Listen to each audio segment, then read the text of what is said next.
Hydrophobia is the fear of water. Thalassophobia, however, is an intense fear of large or deep water. This game that I'm going to talk about revolves around large bodies of water. Subnautica, an action-adventure survival game, puts you, the player, on an alien water world. Crash landing on the planet, you must scavenge for parts and raw materials to survive what the planet has in store for you, and find a way to leave. However, I'd argue that Subnautica has some horror elements to it, and it leans on that, making horror one of its strengths. Here's a short summary of the game. Genre: action, adventure, survival. Story: the main objective is to survive a crash landing on the alien planet and find a way to escape. Unraveling the mysteries of the planet is also a big part of the game. Setting: the alien ocean planet offers a variety of biomes to explore, from sunlit coral reefs to treacherous deep-sea trenches to lava lakes. Gameplay: players explore a vast alien underwater world, crafting tools, building bases, and encountering diverse marine life, some friendly and some not so friendly.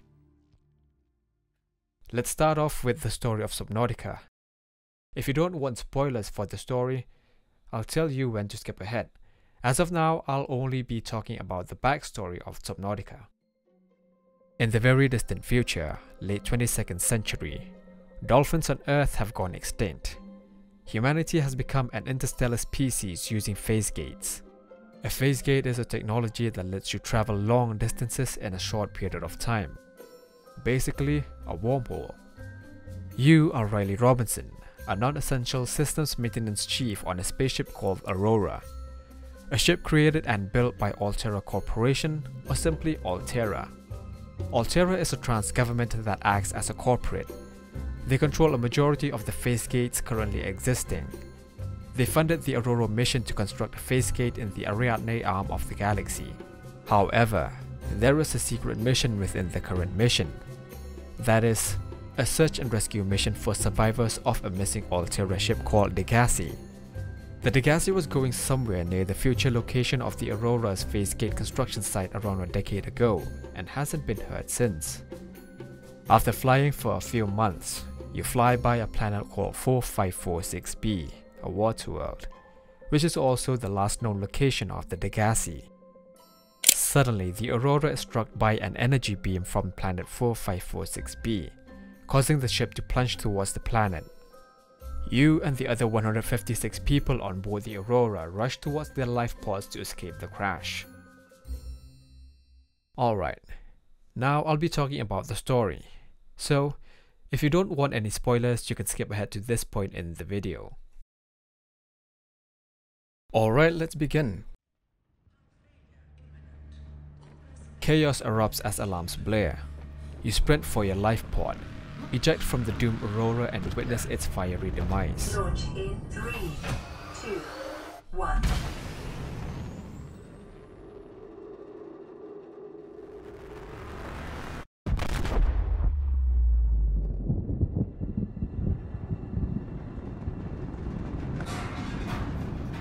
The emergency descent is rough. A metal panel slams into you, plunging you into darkness. Disoriented, you awaken to the acrid stench of smoke. Blinking through the haze, you see flames licking at the pod. Adrenaline surges. Grabbing the fire extinguisher, you extinguish the blaze. With a desperate heave, you push open the escape hatch and find yourself staring at a vast ocean. Planet 4546b stretches before you, and in the distance, the wreckage of the Aurora serves as a stark reminder of your predicament. You crash land on a breathtaking ocean planet, the sole survivor of the Aurora. Your life pod becomes your first shelter. To survive, you scavenge for resources, the raw materials that will become your tools, food, water, and even your base. As you explore, the cycle intensifies, gathering materials to build better equipment, venturing deeper to find even more resources. Radio messages from doomed crewmates guide you to their life pods. These grim discoveries reveal the harsh realities of this alien world. You're not alone, but you are the last. Their logs become haunting reminders of their fates, and a source of valuable blueprints. Further exploration leads to the Degassi crew's story. You learn of their tragic demise, some succumbing to a mysterious disease. One, Marguerite Maida, vanished while chasing a colossal predator into the depths. Meanwhile, your AI warns of an impending catastrophe. The Aurora's unstable reactors will soon explode and irradiate the planet. It's a race against time to stabilize them. You fight to repair the reactors, but they breach, leaving radiation in their wake. You must craft a protective suit to venture inside the Aurora to neutralize the threat.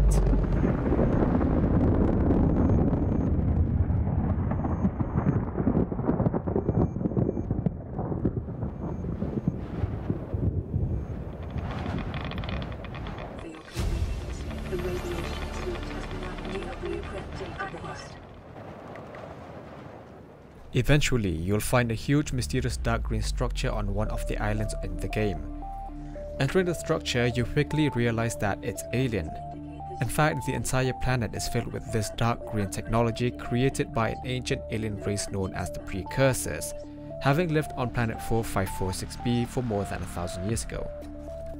A chilling realization dawns. You're infected by a bacterium unlike anything humanity has encountered.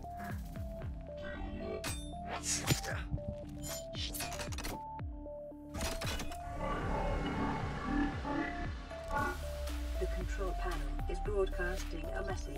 Translation reads, "Warning, infected individuals may not disable the weapon.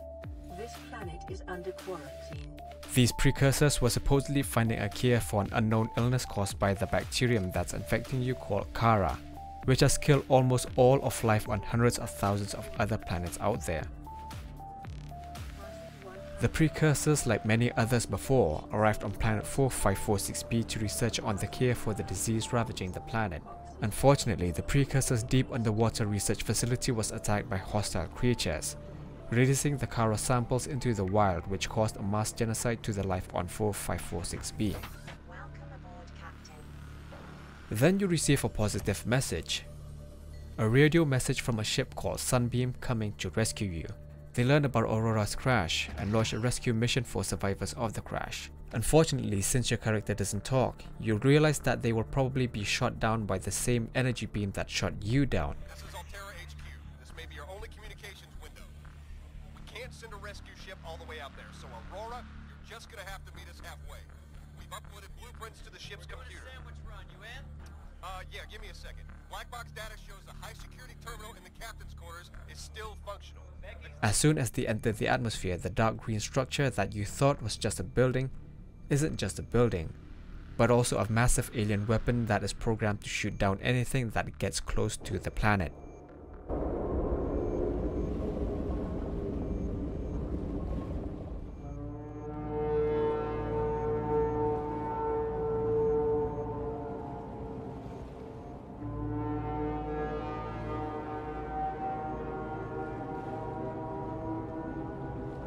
Survivor, we see you.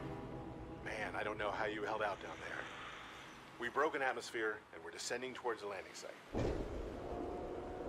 Is that a building down there? What do you mean you can't identify it? Hold on. There's no turning back now. Positions, everyone. Touching down in 10, 9, 8. It's coming from the building?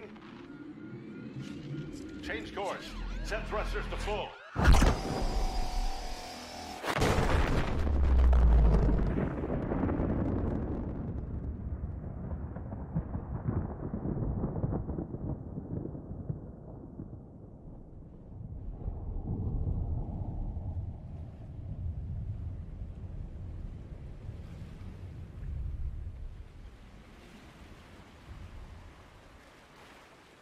This is because the precursors, just before perishing, set the entire planet on lockdown. No one gets in or out. This is done to ensure that Kara doesn't leave planet 4546b and further spread to other planets. All this is looking bad for you. But you continue to venture further into the deep, and luckily you find the Precursor's disease research facility. You discover that the Precursors have actually found a possible cure for the Carabacterium, which could potentially be used on yourself, disable the quarantine protocol, and also disable the weapon on the surface that's protecting the planet. Now another problem arises: how can you get the cure? You find out that there is an indigenous Leviathan class lifeform called the Sea Emperor Leviathan that produces an enzyme that can combat the Carabacterium called Enzyme 42. Unfortunately, you find out that the Sea Emperors have almost gone extinct, with only one surviving specimen left on the entire planet. This surviving Sea Emperor is very old, and the version of Enzyme 42 that it produces is incomplete, unstable, and isn't capable of fully combating the Carabacterium, which only temporarily reverses the effects of the infection and not fully curing it. This explains why life can still cling on 4546b for over 1,000 years. With this knowledge in hand, you craft better equipment to better gather natural resources to build a submarine, so you can venture further down to reach the Sea Emperor's containment facility. However, this facility lies in the depths of an environment called the Lava Lakes. Here you'll encounter the Sea Dragon Leviathan, a creature that shoots fire out of its mouth and attacks you whenever it sees you. Having successfully navigated the Lava Lakes and surviving an encounter with the Sea Dragon Leviathan, you enter the alien structure called the Primary Containment Facility Aquarium, where the Sea Emperor is housed. You reach the enclosure housing the Sea Emperor, and luckily there are 5 unhatched eggs of its offsprings in the enclosure that you could possibly manually hatch them. Doing so would produce more Sea Emperors, in turn producing more Enzyme 42, which will hopefully cure you and allow you to disable the quarantine protocol, shutting down the weapon and allowing you to leave the planet.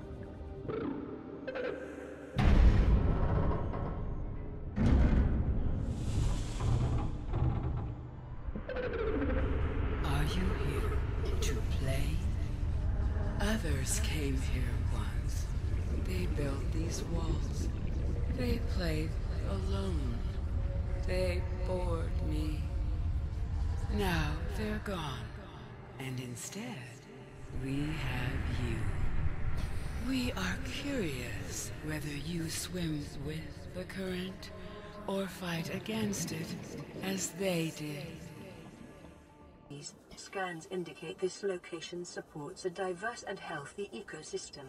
Explanation unclear at this time. Environment scans indicate the water here is rich with a rare, plankton-like life form which depends on the organic detritus produced by the ecosystem around it. My young need to hatch, to play outside this place. We have been here so long. The others built a passage to reach the world outside. I asked them for this freedom, but they could not hear me. If you help us, I will give you freely what the others tried in vain to take. In order to do so, you'll need to create a hatching enzyme to manually hatch the Sea Emperor's eggs. You search the whole planet for samples of 5 plants: mushroom tree, bulk bush, ice stalk, ghostweed, and sea crown. After doing so, you can finally create the hatching enzyme and hatch the eggs, which releases the Sea Emperors into the wild.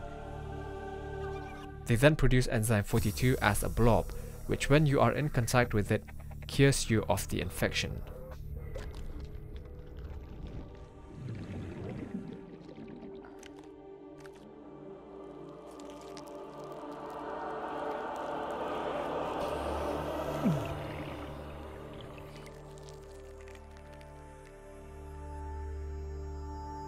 Having been cured of the infection, you go back to the island containing their weapon, get yourself jabbed by a needle, and this informs the computer that the infection has been cured, thus disabling the quarantine protocol and the weapon.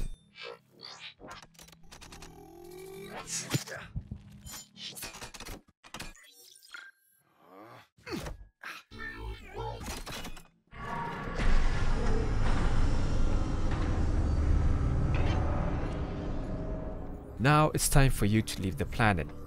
You gather more raw materials to create the Neptune rocket. Complete all the necessary startup procedures.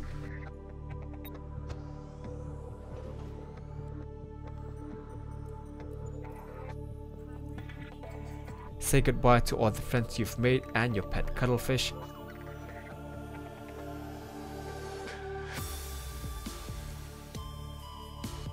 And leave the planet.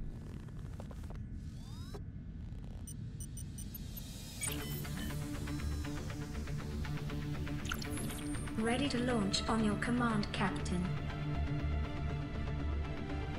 Launch in 10, 9, 8, 7, 6, 5, 4, 3, 2, 1.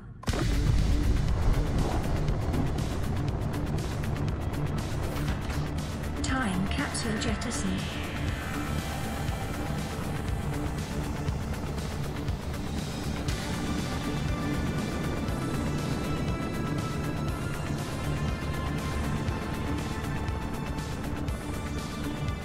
Caution, approaching orbital debris field.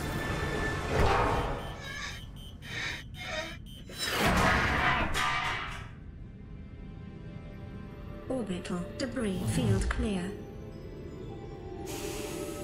Performing gravity turn maneuver.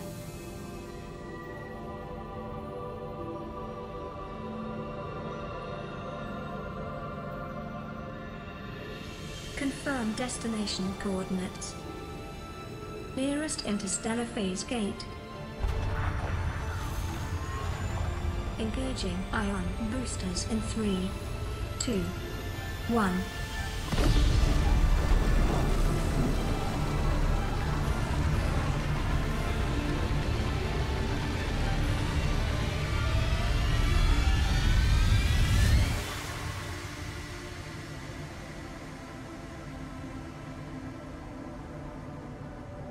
What is a wave without the ocean? A beginning without an end. They are different, but they go together. Now you go among the stars, and I fall among the sand. We are different, but we go together. Leaving the planet, you arrive at an Altera base. There, a surprise awaits you. A 1 trillion credit debt for using Altera-owned resources during your entire ordeal. Welcome home to Altera. Permission to land will be granted once you have settled your outstanding balance of 1 trillion credits.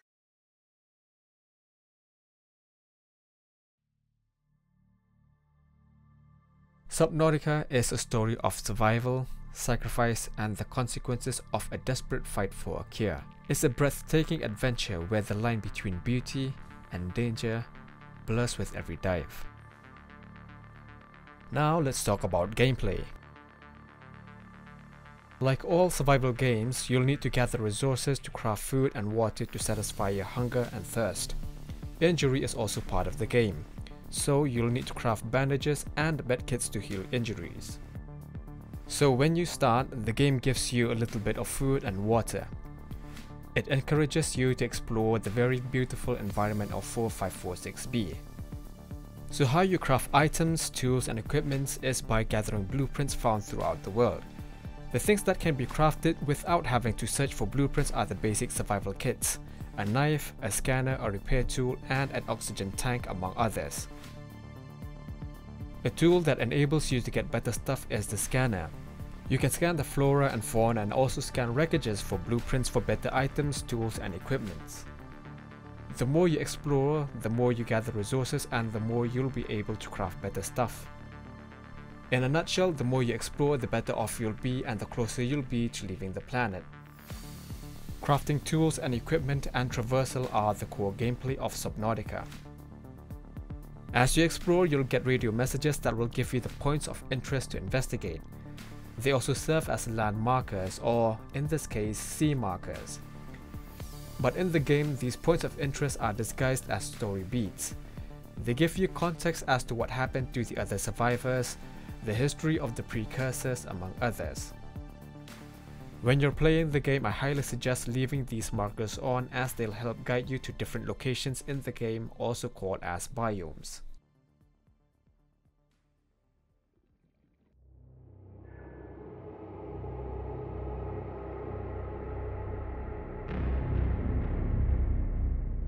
In my opinion, the game also falls under the horror genre.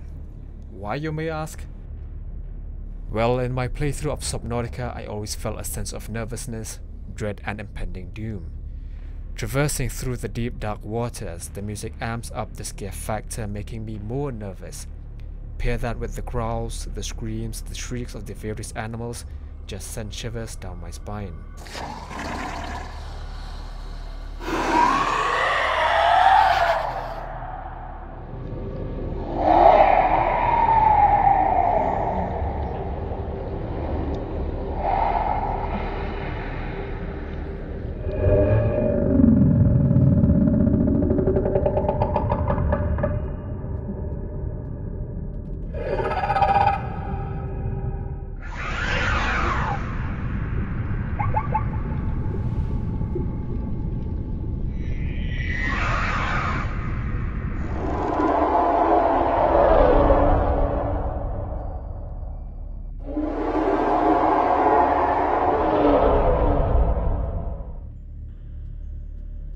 Every rustle in the kelp, every shadow in the distance became a potential predator. The vast emptiness of the ocean only amplified the feeling of isolation, making every encounter with a leviathan that much more heart-stopping. Subnautica is a masterclass in building atmosphere, and it turned every dive into a thrilling, terrifying dance with the unknown. You may think that because you'll have to go out, gather resources, come back, craft stuff and do it multiple times over and over again that the game is repetitive and boring. However, that's not the case. Doing all this stuff actually feels rewarding, because it lets you explore the different biomes and uncover the intriguing story that the game has in store for the player. The gameplay fits so well together with the story. It isn't just some gameplay layered onto the story or vice versa, but these two are interwoven with each other, creating a seamless experience. The loop of exploration, resource gathering and crafting fuels your progress in uncovering the mysteries of 4546B. Each new biome you reach unlocks not just new materials, but also tantalizing pieces of the narrative puzzle. The story isn't spoon-fed, it's meticulously woven into the environment, begging you to delve deeper both literally and figuratively, to understand the fate of the planet and your role in it. Subnautica masterfully transforms the act of survival into a captivating narrative journey.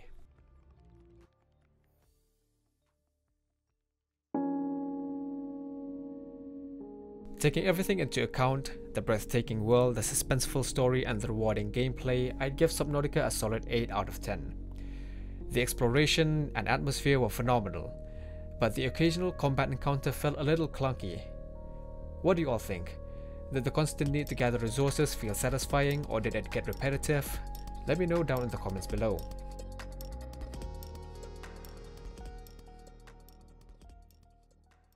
Hello everyone, thank you so much for watching this video.